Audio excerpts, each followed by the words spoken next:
murid-murid, aku telah melihat Tuhan, dan juga bahwa Dia yang mengatakan hal itu kepadanya. Amin. Bapak Ibu yang dikasihi Yesus, tema kita pada Hari Raya Paskah tahun 2022 ini yaitu kebangkitannya menumbuhkan pengharapan. Kebangkitan Yesus menumbuhkan pengharapan. Bapak Ibu yang dikasihi oleh Yesus Kristus, mungkin kita sangat dekat dengan peribahasa yang mengatakan bagai kumbuk merindukan bulan. Bagai kumbuk merindukan bulan.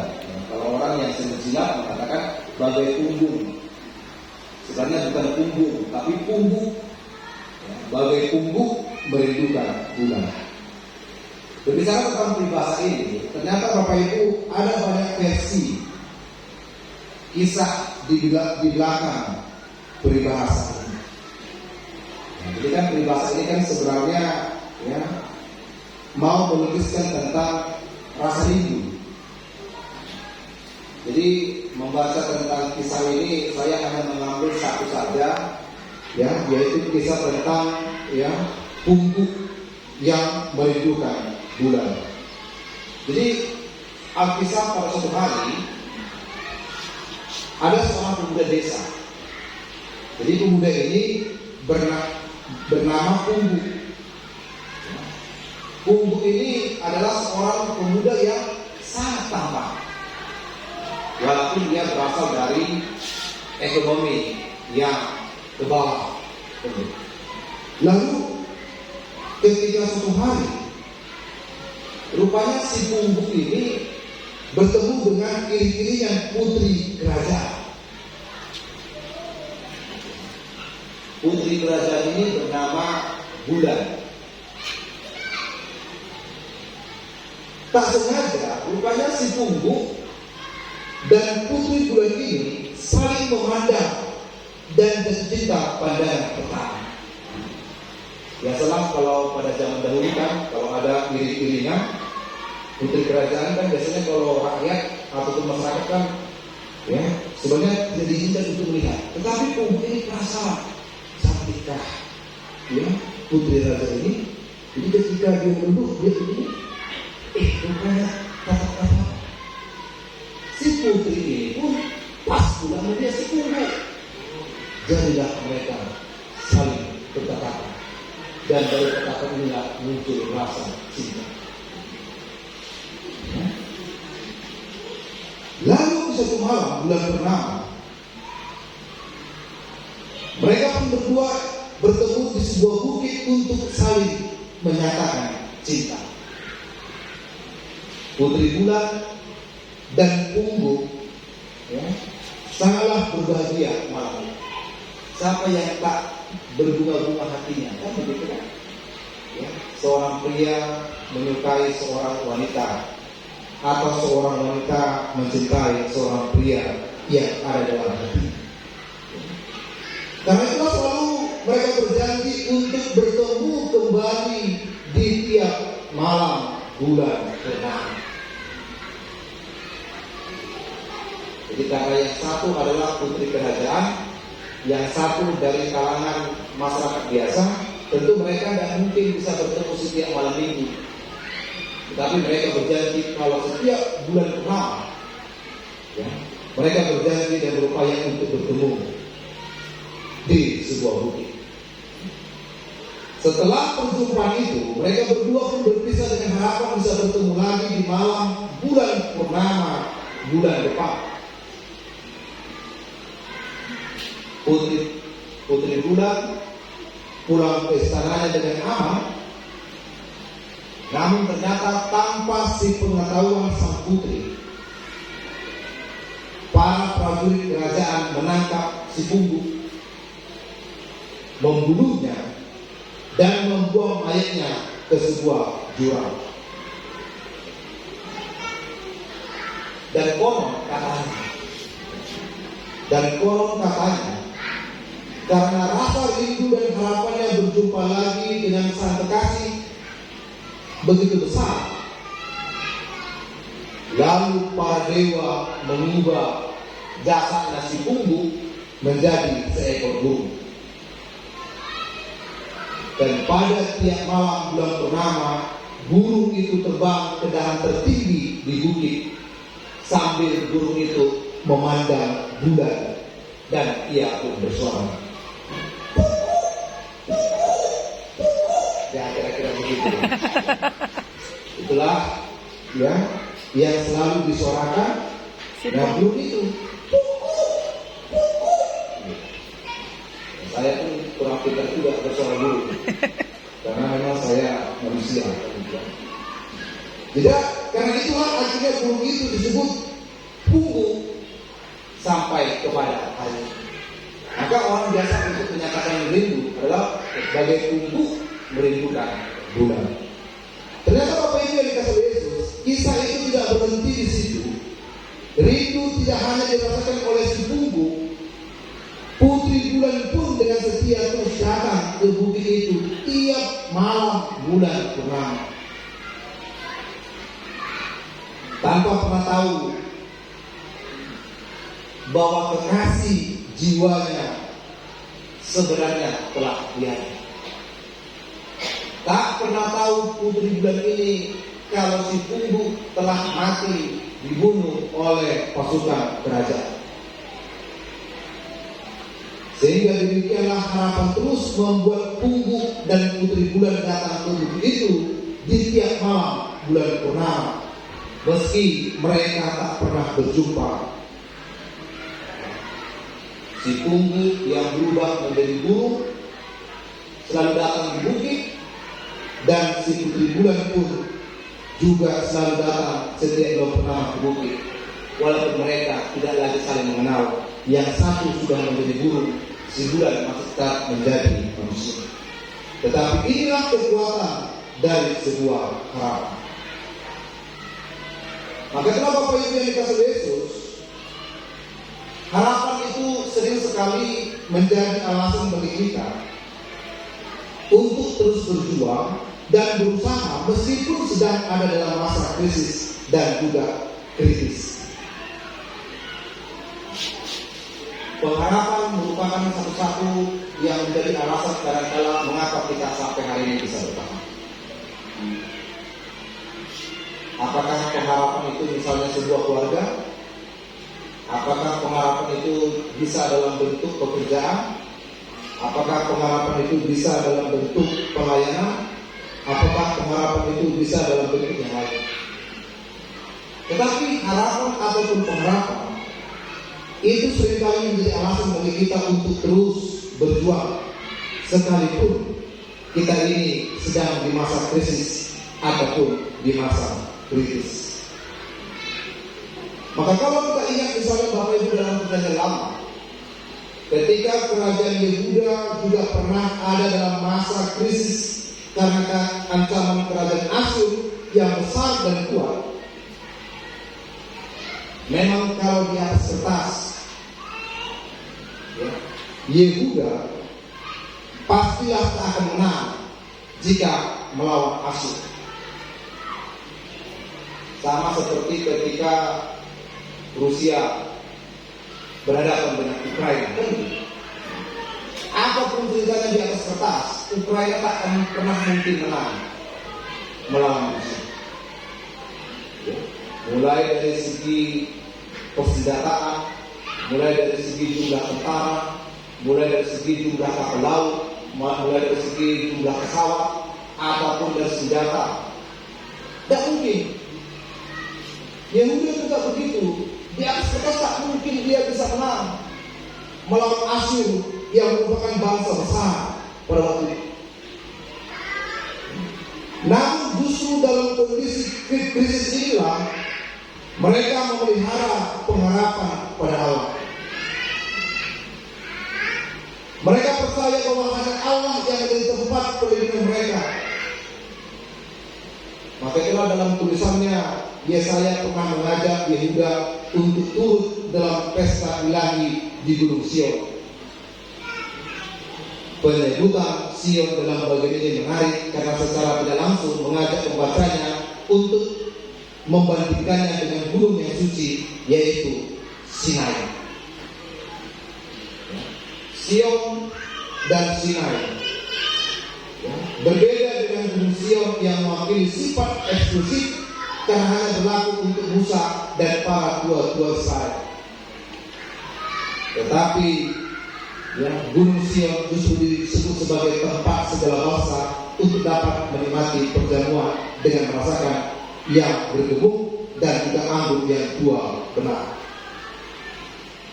Maka kalau ini gambaran pada waktu itu ketika bagaimana Yehuda sekalipun di atas kertas tak akan mungkin dia menang melawan bangsa Asyur yang besar, senjata lengkap, pasukan yang lebih banyak. Apalagi kalau metode peperangan dahulu, jumlah pasukan menentukan kemenangan. Karena memang senjata masih sistem manual pada waktu itu, dalam sistem kerajaan. Maka Tuhan berbicara tentang harapan ini juga. Harapan ternyata juga memampukan Maria Magdalena untuk berjalan sendirian keluar kota Yerusalem dan mengambil risiko besar untuk melempahi jenazah Yesus.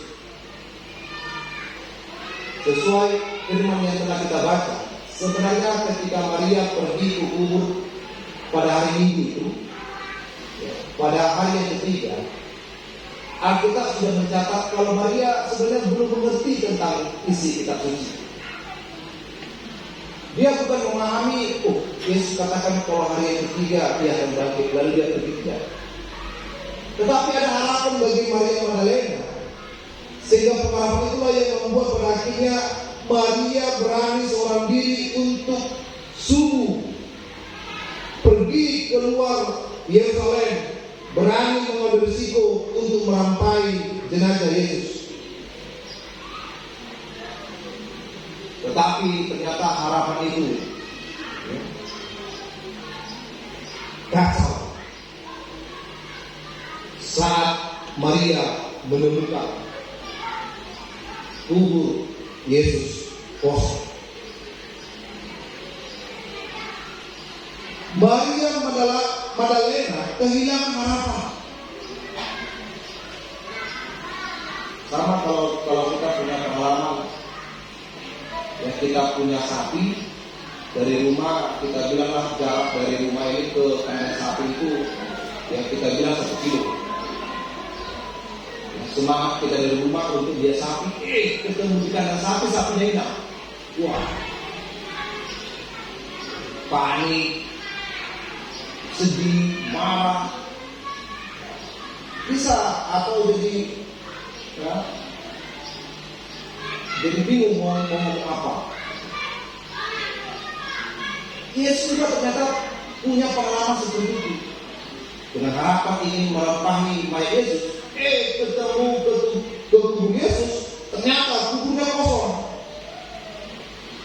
Maria Magdalena kehilangan harapan. Apalagi saat 2 muridnya lain, yaitu Petrus dan Yohanes, yang dia harap dapat menemukan jawaban atas hilangnya Yesus, justru meninggalkan Maria sendirian. Yang bisa dilakukan Maria adalah menangis putus asa. Sebab hubungan Maria Magdalena kepada sini sudah sangat dekat. Tentang Maria Magdalena yang juga pernah mendapat pelayanan secara khusus dari Yesus.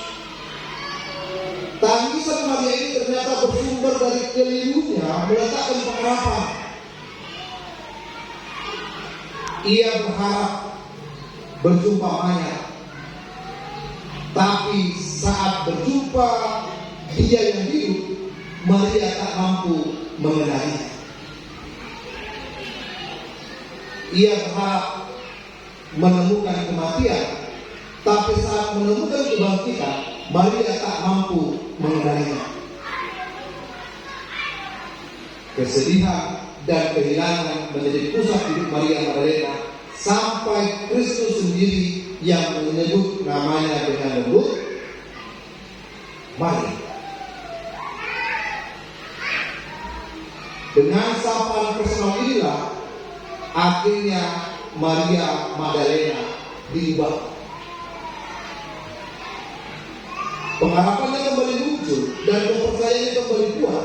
Karena itu meski pasti lelah karena sudah berjalan bolak-balik dari rumah pergi keluar Yerusalem ke kubur Yesus, menjumpai kubur Yesus kosong, lalu dia lapor kepada Petrus dan Yohanes, lalu Petrus dan Yohanes masa tidak percaya, pergi lagi Maria ke kubur kosong. Ini kan bolak-balik. Tentu pada pagi itu, tentu pada subuh itu, Maria juga lelah karena bolak-balik untuk menceritakan apa yang terjadi terhadap kubur Yesus pada waktu itu.